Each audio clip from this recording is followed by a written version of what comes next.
Paper 132. The Sojourn at Rome.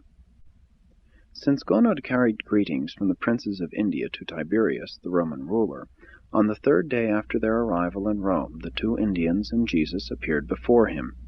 The morose emperor was unusually cheerful on this day, and chatted long with the trio. And when they had gone from his presence, the emperor, referring to Jesus, remarked to the aides standing on his right, "If I had that fellow's kingly bearing and gracious manner, I would be a real emperor, eh?" While at Rome, Ganid had regular hours for study and for visiting places of interest about the city. His father had much business to transact, and desiring that his son grow up to become a worthy successor in the management of his vast commercial interests, he thought the time had come to introduce the boy to the business world. There were many citizens of India in Rome, and often one of Gonod's own employees would accompany him as interpreter, so that Jesus would have whole days to himself. This gave him time in which to become thoroughly acquainted with this city of 2,000,000 inhabitants. He was frequently to be found in the Forum, the center of political, legal, and business life. He often went up to the Capitoleum and pondered the bondage of ignorance in which these Romans were held, as he beheld this magnificent temple dedicated to Jupiter, Juno, and Minerva. He also spent much time on Palatine Hill, where were located the emperor's residence, the temple of Apollo, and the Greek and Latin libraries. At this time the Roman Empire included all of southern Europe, Asia Minor, Syria, Egypt, and northwest Africa, and its inhabitants embraced the citizens of every country of the Eastern Hemisphere. His desire to study and mingle with this cosmopolitan aggregation of Urantia mortals was the chief reason why Jesus consented to make this journey. Jesus learned much about men while in Rome, but the most valuable of all the manifold experiences of his 6-month sojourn in that city was his contact with and influence upon the religious leaders of the empire's capital. Before the end of the first week in Rome, Jesus had sought out and had made the acquaintance of the worthwhile leaders of the Cynics, the Stoics, and the mystery cults, in particular the Mithraic group. Whether or not it was apparent to Jesus that the Jews were going to reject his mission, he most certainly foresaw that his messengers were presently coming to Rome to proclaim the kingdom of heaven, and he therefore set about, in the most amazing manner, to prepare the way for the better and more certain reception of their message. He selected 5 of the leading Stoics, 11 of the Cynics, and 16 of the mystery cult leaders, and spent much of his spare time for almost 6 months in intimate association with these religious teachers. And this was his method of instruction. Never once did he attack their errors or even mention the flaws in their teachings. In each case he would select the truth in what they taught, and then proceed so to embellish and illuminate this truth in their minds that in a very short time this enhancement of the truth effectively crowded out the associated error. And thus were these Jesus-taught men and women prepared for the subsequent recognition of additional and similar truths in the teachings of the early Christian missionaries. It was this early acceptance of the teachings of the gospel preachers which gave that powerful impetus to the rapid spread of Christianity in Rome, and from there throughout the empire. The significance of this remarkable doing can the better be understood when we record the fact that, out of this group of 32 Jesus-taught religious leaders in Rome, only 2 were unfruitful. The 30 became pivotal individuals in the establishment of Christianity in Rome, and certain of them also aided in turning the chief Mithraic temple into the first Christian church of that city. We who view human activities from behind the scenes and in the light of 19 centuries of time recognize just 3 factors of paramount value in the early setting of the stage for the rapid spread of Christianity throughout Europe, and they are: 1. The choosing and holding of Simon Peter as an apostle. 2. The talk in Jerusalem with Stephen, whose death led to the winning of Saul of Tarsus. 3. The preliminary preparation of these 30 Romans for the subsequent leadership of the new religion in Rome and throughout the empire. Through all their experiences, neither Stephen nor the 30 chosen ones ever realized that they had once talked with the man whose name became the subject of their religious teaching. Jesus' work in behalf of the original 32 was entirely personal. In his labors for these individuals, the scribe of Damascus never met more than 3 of them at one time, seldom more than 2, while most often he taught them singly. And he could do this great work of religious training because these men and women were not tradition-bound. They were not victims of a settled preconception as to all future religious developments.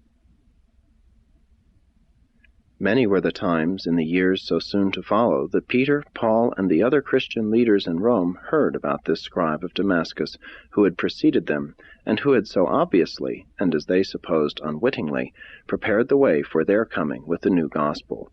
Though Paul never really surmised the identity of this scribe of Damascus, he did, a short time before his death, because of the similarity of personal descriptions, reach the conclusion that the tent-maker of Antioch was also the scribe of Damascus. On one occasion, while preaching in Rome, Simon Peter, on listening to a description of the Damascus scribe, surmised that this individual might have been Jesus, but quickly dismissed the idea, knowing full well, so he thought, that the Master had never been in Rome.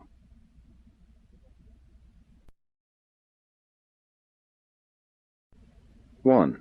True values. It was with Angemon, the leader of the Stoics, that Jesus had an all-night talk early during his sojourn in Rome. This man subsequently became a great friend of Paul and proved to be one of the strong supporters of the Christian church at Rome. In substance, and restated in modern phraseology, Jesus taught Angemon. The standard of true values must be looked for in the spiritual world and on divine levels of eternal reality. To an ascending mortal, all lower and material standards must be recognized as transient, partial, and inferior. The scientist, as such, is limited to the discovery of the relatedness of material facts.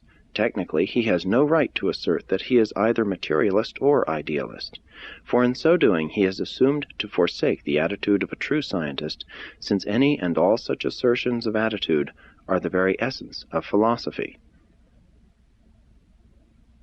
Unless the moral insight and the spiritual attainment of mankind are proportionately augmented, the unlimited advancement of a purely materialistic culture may eventually become a menace to civilization. A purely materialistic science harbors within itself the potential seed of the destruction of all scientific striving, for this very attitude presages the ultimate collapse of a civilization which has abandoned its sense of moral values and has repudiated its spiritual goal of attainment. The materialistic scientist and the extreme idealist are destined always to be at loggerheads. This is not true of those scientists and idealists who are in possession of a common standard of high moral values and spiritual test levels. In every age, scientists and religionists must recognize that they are on trial before the bar of human need.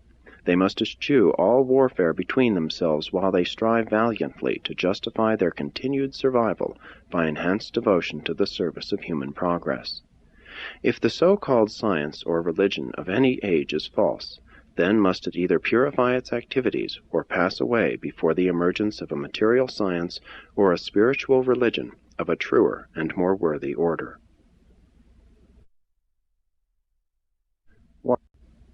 2. Good and evil. Mardus was the acknowledged leader of the Cynics of Rome, and he became a great friend of the scribe of Damascus. Day after day he conversed with Jesus, and night upon night he listened to his supernal teaching. Among the more important discussions with Mardus was the one designed to answer this sincere cynic's question about good and evil. In substance, and in 20th century phraseology, Jesus said, "My brother, good and evil are merely words symbolizing relative levels of human comprehension of the observable universe. If you are ethically lazy and socially indifferent, you can take as your standard of good the current social usages. If you are spiritually indolent and morally unprogressive, you may take as your standards of good the religious practices and traditions of your contemporaries. But the soul that survives time and emerges into eternity must make a living and personal choice between good and evil as they are determined by the true values of the spiritual standards established by the divine Spirit which the Father in heaven has sent to dwell within the heart of man. This indwelling Spirit is the standard of personality survival. Goodness, like truth, is always relative and unfailingly evil contrasted. It is the perception of these qualities of goodness and truth that enables the evolving souls of men to make those personal decisions of choice which are essential to eternal survival. The spiritually blind individual, who logically follows scientific dictation, social usage, and religious dogma, stands in grave danger of sacrificing his moral freedom and losing his spiritual liberty. Such a soul is destined to become an intellectual parrot, a social automaton, and a slave to religious authority. Goodness is always growing toward new levels of the increasing liberty of moral self-realization and spiritual personality attainment, the discovery of and identification with the indwelling adjuster.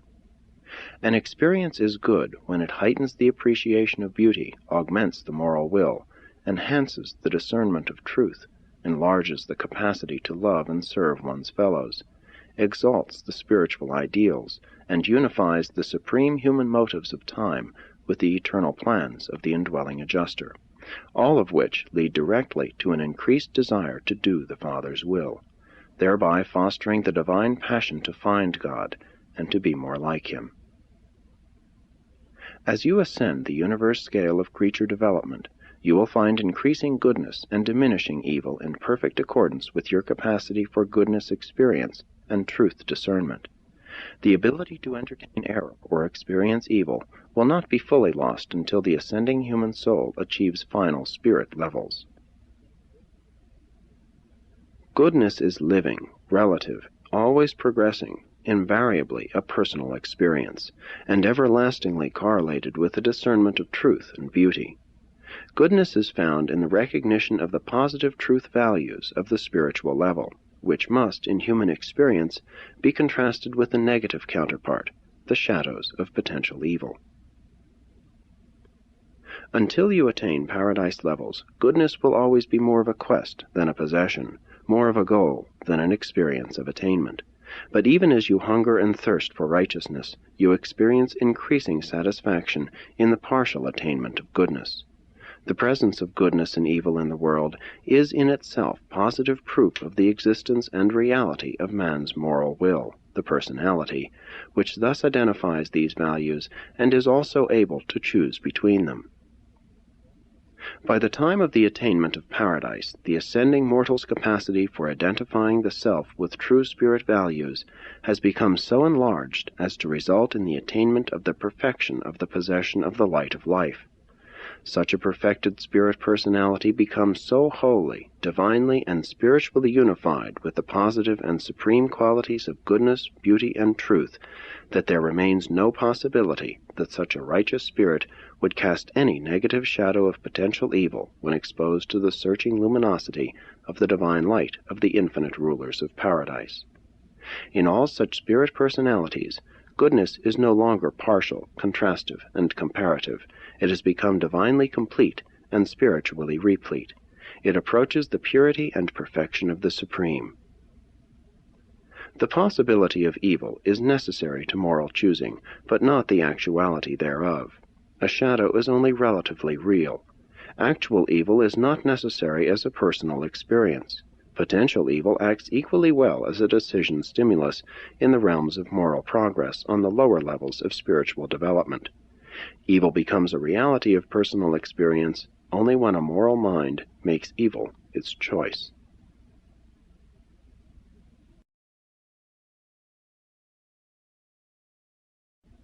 (3) Truth and Faith. Nabon was a Greek Jew and foremost among the leaders of the chief mystery cult in Rome, the Mithraic. While this high priest of Mithraism held many conferences with the Damascus scribe, he was most permanently influenced by their discussion of truth and faith one evening. Nabon had thought to make a convert of Jesus, and had even suggested that he return to Palestine as a Mithraic teacher. He little realized that Jesus was preparing him to become one of the early converts to the gospel of the kingdom. Restated in modern phraseology, the substance of Jesus' teaching was: truth cannot be defined with words, only by living. Truth is always more than knowledge. Knowledge pertains to things observed, but truth transcends such purely material levels in that it consorts with wisdom and embraces such imponderables as human experience, even spiritual and living realities. Knowledge originates in science, wisdom in true philosophy, truth in the religious experience of spiritual living. Knowledge deals with facts, wisdom with relationships, truth with reality values. Man tends to crystallize science, formulate philosophy, and dogmatize truth because he is mentally lazy in adjusting to the progressive struggles of living, while he is also terribly afraid of the unknown. Natural man is slow to initiate changes in his habits of thinking and in his techniques of living. Revealed truth, personally discovered truth, is the supreme delight of the human soul. It is the joint creation of the material mind and the indwelling spirit. The eternal salvation of this truth-discerning and beauty-loving soul is assured by that hunger and thirst for goodness which leads this mortal to develop a singleness of purpose to do the Father's will, to find God, and to become like Him. There is never conflict between true knowledge and truth. There may be conflict between knowledge and human beliefs, beliefs colored with prejudice, distorted by fear, and dominated by the dread of facing new facts of material discovery or spiritual progress. But truth can never become man's possession without the exercise of faith. This is true because man's thoughts, wisdom, ethics, and ideals will never rise higher than his faith, his sublime hope. And all such true faith is predicated on profound reflection, sincere self-criticism, and uncompromising moral consciousness. Faith is the inspiration of the spiritized creative imagination. Faith acts to release the superhuman activities of the divine spark, the immortal germ that lives within the mind of man, and which is the potential of eternal survival. Plants and animals survive in time by the technique of passing on from one generation to another identical particles of themselves. The human soul, personality, of man survives mortal death by identity association with this indwelling spark of divinity, which is immortal, and which functions to perpetuate the human personality upon a continuing and higher level of progressive universe existence. The concealed seed of the human soul is an immortal spirit. The second generation of the soul is the first of a succession of personality manifestations of spiritual and progressing existences, terminating only when this divine entity attains the source of its existence, the personal source of all existence, God, the Universal Father. Human life continues, survives, because it has a universe function, the task of finding God. The faith-activated soul of man cannot stop short of the attainment of this goal of destiny, and when it does once achieve this divine goal, it can never end because it has become like God, eternal. Spiritual evolution is an experience of the increasing and voluntary choice of goodness, attended by an equal and progressive diminution of the possibility of evil. With the attainment of finality of choice for goodness and of completed capacity for truth appreciation, there comes into existence a perfection of beauty and holiness whose righteousness eternally inhibits the possibility of the emergence of even the concept of potential evil. Such a God-knowing soul casts no shadow of doubting evil when functioning on such a high spirit level of divine goodness. The presence of the Paradise Spirit in the mind of man constitutes the revelation promise and the faith pledge of an eternal existence of divine progression for every soul seeking to achieve identity with this immortal and indwelling spirit fragment of the Universal Father. Universe progress is characterized by increasing personality freedom because it is associated with the progressive attainment of higher and higher levels of self-understanding and consequent voluntary self-restraint. The attainment of perfection of spiritual self-restraint equals completeness of universe freedom and personal liberty. Faith fosters and maintains man's soul in the midst of the confusion of his early orientation in such a vast universe, whereas prayer becomes the great unifier of the various inspirations of the creative imagination and the faith urges of a soul trying to identify itself with the spirit ideals of the indwelling and associated divine presence. Nabon was greatly impressed by these words, as he was by each of his talks with Jesus. These truths continued to burn within his heart, and he was of great assistance to the later arriving preachers of Jesus' gospel.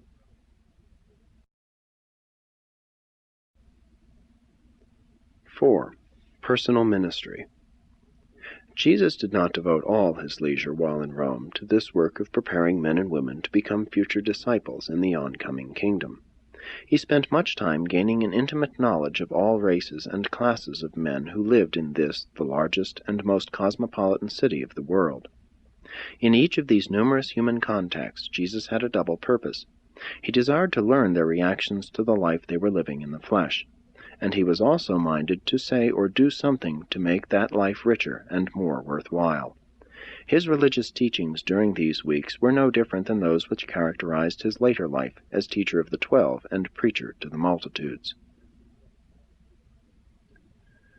Always the burden of his message was the fact of the Heavenly Father's love and the truth of his mercy, coupled with the good news that man is a faith son of this same God of love.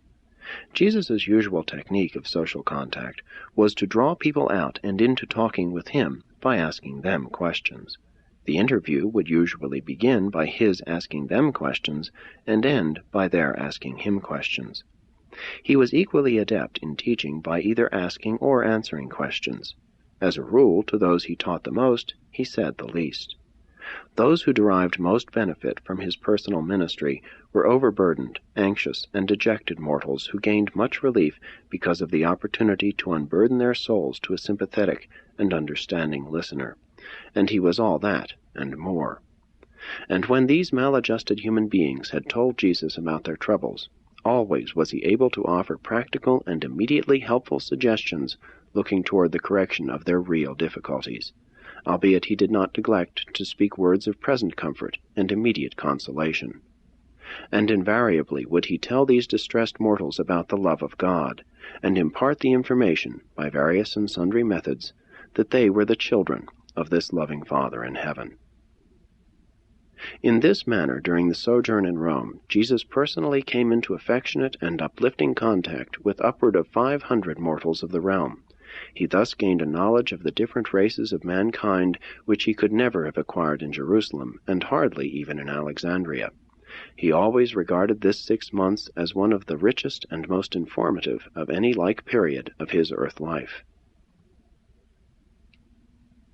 As might have been expected, such a versatile and aggressive man could not thus function for 6 months in the world's metropolis without being approached by numerous persons who desired to secure his services in connection with some business, or, more often, for some project of teaching, social reform, or religious movement.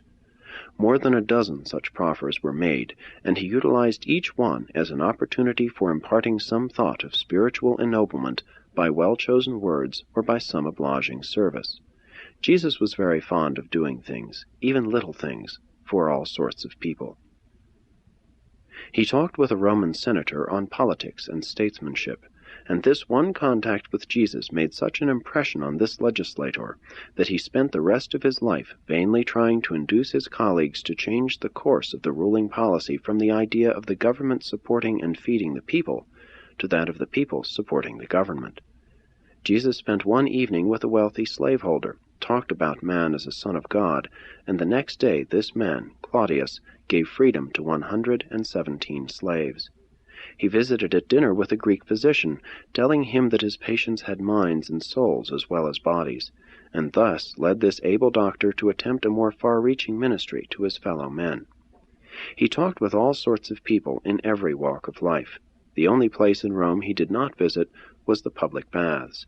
He refused to accompany his friends to the baths because of the sex promiscuity which there prevailed. To a Roman soldier, as they walked along the Tiber, he said, "Be brave of heart as well as of hand. Dare to do justice, and be big enough to show mercy. Compel your lower nature to obey your higher nature as you obey your superiors.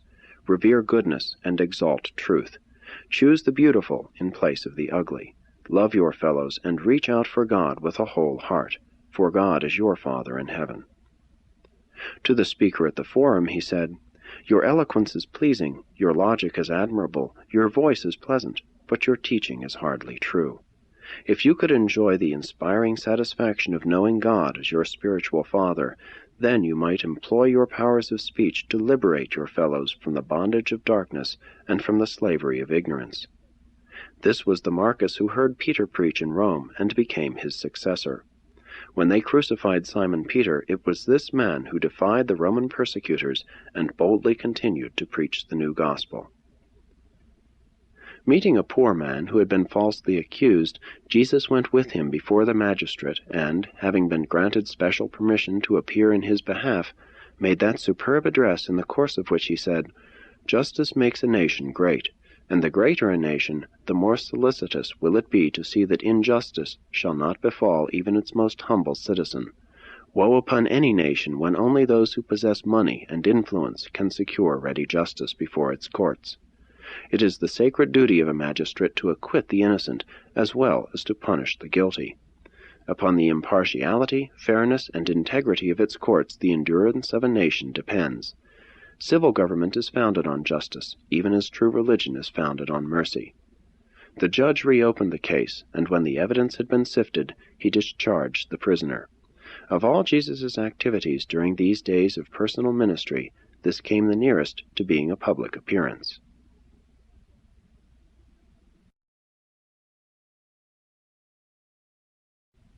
5. Counseling the rich man. A certain rich man, a Roman citizen and a Stoic, became greatly interested in Jesus' teaching, having been introduced by Angemon. After many intimate conferences, this wealthy citizen asked Jesus what he would do with wealth if he had it, and Jesus answered him, "I would bestow material wealth for the enhancement of material life, even as I would minister knowledge, wisdom, and spiritual service for the enrichment of the intellectual life, the ennoblement of the social life, and the advancement of the spiritual life. I would administer material wealth as a wise and effective trustee of the resources of one generation for the benefit and ennoblement of the next and succeeding generations." But the rich man was not fully satisfied with Jesus' answer. He made bold to ask again, "But what do you think a man in my position should do with his wealth? Should I keep it, or should I give it away?" And when Jesus perceived that he really desired to know more of the truth about his loyalty to God and his duty to men, he further answered, "My good friend, I discern that you are a sincere seeker after wisdom, and an honest lover of truth. Therefore am I minded to lay before you my views of the solution of your problems having to do with the responsibilities of wealth. I do this because you have asked for my counsel, and in giving you this advice I am not concerned with the wealth of any other rich man. I am offering advice only to you and for your personal guidance. If you honestly desire to regard your wealth as a trust, if you really wish to become a wise and efficient steward of your accumulated wealth, then would I counsel you to make the following analysis of the sources of your riches. Ask yourself, and do your best to find the honest answer, whence came this wealth? And as a help in the study of the sources of your great fortune, I would suggest that you bear in mind the following 10 different methods of amassing material wealth. 1.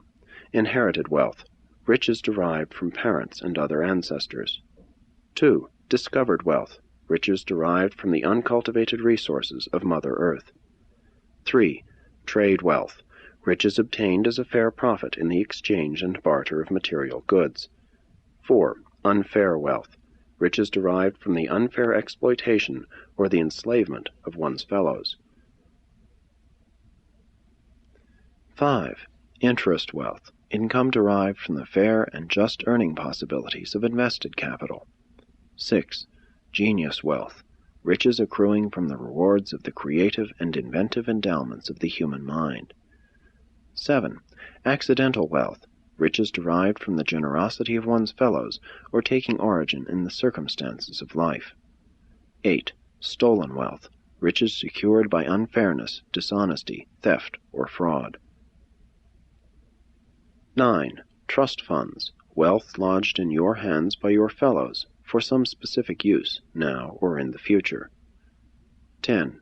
Earned wealth, riches derived directly from your own personal labor, the fair and just reward of your own daily efforts of mind and body. And so, my friend, if you would be a faithful and just steward of your large fortune, before God and in service to men, You must approximately divide your wealth into these 10 grand divisions, and then proceed to administer each portion in accordance with a wise and honest interpretation of the laws of justice, equity, fairness, and true efficiency. Albeit the God of heaven would not condemn you, if sometimes you erred in doubtful situations, on the side of merciful and unselfish regard for the distress of the suffering victims of the unfortunate circumstances of mortal life. When in honest doubt about the equity and justice of material situations, let your decisions favor those who are in need, favor those who suffer the misfortune of undeserved hardships.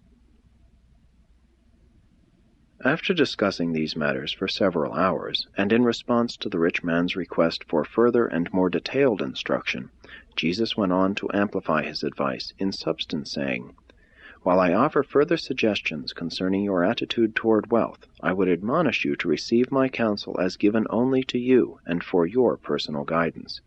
I speak only for myself and to you as an inquiring friend. I adjure you not to become a dictator as to how other rich men shall regard their wealth. I would advise you. 1. As steward of inherited wealth, you should consider its sources.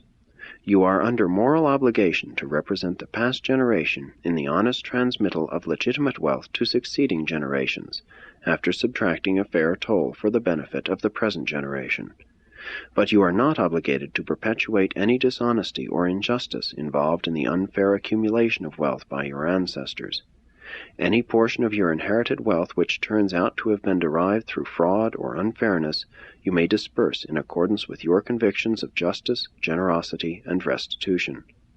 The remainder of your legitimate inherited wealth you may use in equity and transmit in security as the trustee of one generation for another. Wise discrimination and sound judgment should dictate your decisions regarding the bequest of riches to your successors. 2. Everyone who enjoys wealth as a result of discovery should remember that one individual can live on earth but a short season, and should, therefore, make adequate provision for the sharing of these discoveries in helpful ways by the largest possible number of his fellow men. While the discoverer should not be denied all reward for efforts of discovery, neither should he selfishly presume to lay claim to all of the advantages and blessings to be derived from the uncovering of nature's hoarded resources. 3. As long as men choose to conduct the world's business by trade and barter, they are entitled to a fair and legitimate profit. Every tradesman deserves wages for his services. The merchant is entitled to his hire. The fairness of trade and the honest treatment accorded one's fellows in the organized business of the world create many different sorts of profit wealth, and all these sources of wealth must be judged by the highest principles of justice, honesty, and fairness. The honest trader should not hesitate to take the same profit which he would gladly accord his fellow trader in a similar transaction. While this sort of wealth is not identical with individually earned income when business dealings are conducted on a large scale, at the same time such honestly accumulated wealth endows its possessor with a considerable equity as regards a voice in its subsequent distribution. 4. No mortal who knows God and seeks to do the divine will can stoop to engage in the oppressions of wealth. No noble man will strive to accumulate riches and amass wealth power by the enslavement or unfair exploitation of his brothers in the flesh. Riches are a moral curse and a spiritual stigma when they are derived from the sweat of oppressed mortal man. All such wealth should be restored to those who have thus been robbed, or to their children and their children's children. An enduring civilization cannot be built upon the practice of defrauding the laborer of his hire. 5. Honest wealth is entitled to interest. As long as men borrow and lend, that which is fair interest may be collected, provided the capital lent was legitimate wealth. First cleanse your capital before you lay claim to the interest. Do not become so small and grasping that you would stoop to the practice of usury. Never permit yourself to be so selfish as to employ money power to gain unfair advantage over your struggling fellows. Yield not to the temptation to take usury from your brother in financial distress. 6. If you chance to secure wealth by flights of genius, if your riches are derived from the rewards of inventive endowment, do not lay claim to an unfair portion of such rewards. The genius owes something to both his ancestors and his progeny. Likewise is he under obligation to the race, nation, and circumstances of his inventive discoveries. He should also remember that it was as man among men that he labored and wrought out his inventions. It would be equally unjust to deprive the genius of all his increment of wealth. And it will ever be impossible for men to establish rules and regulations applicable equally to all these problems of the equitable distribution of wealth. You must first recognize man as your brother, and if you honestly desire to do by him as you would have him do by you, the commonplace dictates of justice, honesty, and fairness will guide you in the just and impartial settlement of every recurring problem of economic rewards and social justice. 7.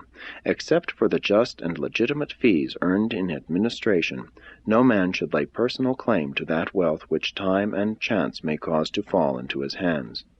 Accidental riches should be regarded somewhat in the light of a trust to be expended for the benefit of one's social or economic group. The possessors of such wealth should be accorded the major voice in the determination of the wise and effective distribution of such unearned resources. Civilized man will not always look upon all that he controls as his personal and private possession. 8. If any portion of your fortune has been knowingly derived from fraud, if aught of your wealth has been accumulated by dishonest practices or unfair methods, if your riches are the product of unjust dealings with your fellows, make haste to restore all these ill-gotten gains to the rightful owners. Make full amends, and thus cleanse your fortune of all dishonest riches. 9. The trusteeship of the wealth of one person for the benefit of others is a solemn and sacred responsibility. Do not hazard or jeopardize such a trust. Take for yourself of any trust only that which all honest men would allow. 10. That part of your fortune which represents the earnings of your own mental and physical efforts, if your work has been done in fairness and equity, is truly your own. No man can gainsay your right to hold and use such wealth as you may see fit, provided your exercise of this right does not work harm upon your fellows. When Jesus had finished counseling him, this wealthy Roman arose from his couch, and, in saying farewell for the night, delivered himself of this promise.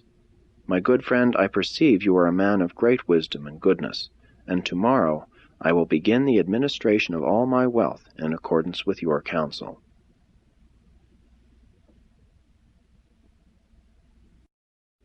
6. Social ministry. Here in Rome also occurred that touching incident in which the Creator of a universe spent several hours restoring a lost child to his anxious mother. This little boy had wandered away from his home, and Jesus found him crying in distress. He and Gained were on their way to the libraries, but they devoted themselves to getting the child back home. Gained never forgot Jesus' comment. You know, Gained, most human beings are like the lost child. They spend much of their time crying in fear and suffering in sorrow when, in very truth, they are but a short distance from safety and security, even as this child was only a little way from home. And all those who know the way of truth and enjoy the assurance of knowing God should esteem it a privilege, not a duty, to offer guidance to their fellows in their efforts to find the satisfactions of living. Did we not supremely enjoy this ministry of restoring the child to his mother? So do those who lead men to God experience the supreme satisfaction of human service. And from that day forward, for the remainder of his natural life, Gained was continually on the lookout for lost children, whom he might restore to their homes. There was the widow with 5 children whose husband had been accidentally killed. Jesus told Gained about the loss of his own father by an accident, and they went repeatedly to comfort this mother and her children, while Gained sought money from his father to provide food and clothing. They did not cease their efforts until they had found a position for the eldest boy, so that he could help in the care of the family.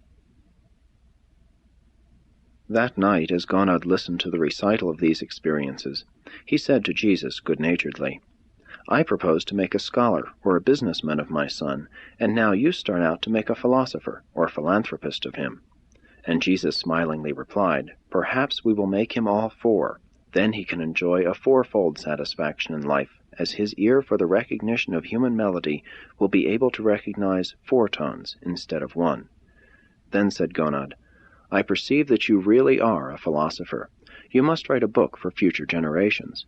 And Jesus replied, Not a book. My mission is to live a life in this generation and for all generations. But he stopped, saying to Gonad, My son, it is time to retire.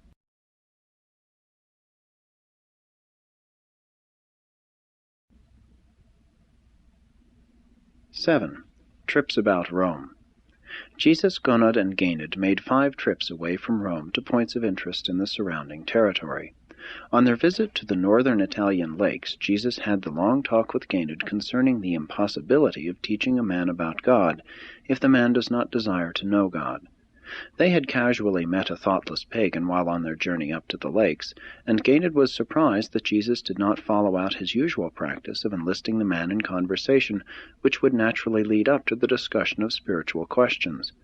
When Gonad asked his teacher why he evinced so little interest in this pagan, Jesus answered, Gonad, the man was not hungry for truth. He was not dissatisfied with himself. He was not ready to ask for help, and the eyes of his mind were not open to receive light for the soul. That man was not ripe for the harvest of salvation. He must be allowed more time for the trials and difficulties of life to prepare him for the reception of wisdom and higher learning. Or, if we could have him live with us, we might by our lives show him the Father in heaven, and thus would he become so attracted by our lives as sons of God that he would be constrained to inquire about our Father. You cannot reveal God to those who do not seek for him. You cannot lead unwilling souls into the joys of salvation. Man must become hungry for truth as a result of the experiences of living, or he must desire to know God as the result of contact with the lives of those who are acquainted with the Divine Father, before another human being can act as the means of leading such a fellow mortal to the Father in heaven. If we know God, our real business on earth is so to live as to permit the Father to reveal himself in our lives, and thus will all God-seeking persons see the Father and ask for our help in finding out more about the God who in this manner finds expression in our lives. It was on the visit to Switzerland, up in the mountains, that Jesus had an all-day talk with both father and son about Buddhism. Many times Gonad had asked Jesus direct questions about Buddha, but he had always received more or less evasive replies. Now, in the presence of the son, the father asked Jesus a direct question about Buddha, and he received a direct reply. Said Gonad, I would really like to know what you think of Buddha. And Jesus answered, Your Buddha was much better than your Buddhism. Buddha was a great man, even a prophet to his people, but he was an orphan prophet. By that I mean that he early lost sight of his spiritual father, the Father in heaven. His experience was tragic. He tried to live and teach as a messenger of God, but without God. Buddha guided his ship of salvation right up to the safe harbor, right up to the entrance to the haven of mortal salvation, and there, because of faulty charts of navigation, the good ship ran aground. There it has rested these many generations, motionless and almost hopelessly stranded. And thereon have many of your people remained all these years. They live within hailing distance of the safe waters of rest, but they refuse to enter because the noble craft of the good Buddha met the misfortune of grounding just outside the harbor. And the Buddhist peoples never will enter this harbor unless they abandon the philosophic craft of their prophet and seize upon his noble spirit. Had your people remained true to the spirit of Buddha, you would have long since entered your haven of spirit tranquility, soul rest, and assurance of salvation. You see, Gonad, Buddha knew God in spirit, but failed clearly to discover him in mind. The Jews discovered God in mind, but largely failed to know him in spirit. Today the Buddhists flounder about in a philosophy without God, while my people are piteously enslaved to the fear of a God without a saving philosophy of life and liberty. You have a philosophy without a God. The Jews have a God, but are largely without a philosophy of living as related thereto. Buddha, failing to envision God as a spirit and as a father, failed to provide in his teaching the moral energy and the spiritual driving power which a religion must possess if it is to change a race and exalt a nation. Then exclaimed Gonad, Teacher, let's you and I make a new religion, one good enough for India and big enough for Rome, and maybe we can trade it to the Jews for Yahweh." And Jesus replied, "Gained, religions are not made. The religions of men grow up over long periods of time, while the revelations of God flash upon earth in the lives of the men who reveal God to their fellows." But they did not comprehend the meaning of these prophetic words. That night, after they had retired, Gained could not sleep. He talked a long time with his father, and finally said, "You know, Father, I sometimes think Joshua is a prophet." And his father only sleepily replied, "My son, there are others." From this day, for the remainder of his natural life, Gained continued to evolve a religion of his own. He was mightily moved in his own mind by Jesus' broad-mindedness, fairness, and tolerance. In all their discussions of philosophy and religion, this youth never experienced feelings of resentment or reactions of antagonism. What a scene for the celestial intelligences to behold, this spectacle of the Indian lad proposing to the Creator of a universe that they make a new religion. And though the young man did not know it, they were making a new and everlasting religion right then and there, this new way of salvation, the revelation of God to man through and in Jesus. That which the lad most wanted to do, he was unconsciously actually doing, and it was and is ever thus. That which the enlightened and reflective human imagination of spiritual teaching and leading wholeheartedly and unselfishly wants to do and be, becomes measurably creative in accordance with the degree of mortal dedication to the divine doing of the Father's will. When man goes in partnership with God, great things may and do happen.